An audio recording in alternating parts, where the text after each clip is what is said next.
ఐషాబాద్లు నమస్తే, ఎట్లున్నారు? నిన్న మన తెలుగు టైటన్స్ చూసిరు కదా ఎట్లా దుమ్మిరి అయిపోయిందో. 30-25 విజయ్ మాలిక్ 8 పాయింట్లు, భరత్ హుడా 6 పాయింట్లు. చాలా అదుర్స్ అంటే అదుర్స్. ట్యాకిల్స్ మాత్రం ఏక్దం చేసిరు. లాస్ట్ 10 మినిట్స్లో మాత్రం చింపి పారేసారు. ఫస్ట్ 10 మినిట్స్ వాళ్ళే లీడ్ ఉన్నారు, కానీ లాస్ట్ 10 మినిట్స్లో మాత్రం చించి పారేసారు. అది తెలుగు టైటన్స్ అంటే. లాస్ట్ రైడు విజయ్ మాలిక్ అయితే ఆ కిక్కే వేరప్ప. 2 పాయింట్లు ఎట్లా తెచ్చిండు చూసినావుగా. షాదుల్ను ఎక్కి పారదెంగిండు మీదికి వెళ్ళి. అట్లున్నది. జై తెలుగు టైటన్స్. ఈసారి కప్పు ఆశిస్తున్నాం. సీజన్ 12 హుడా గారి కోచింగ్లో చాలా ఎక్స్పీరియన్స్ అయినాయి.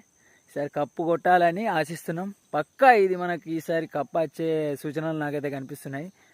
పక్కా అనిపిస్తుంది. జై తెలుగు టైటన్స్.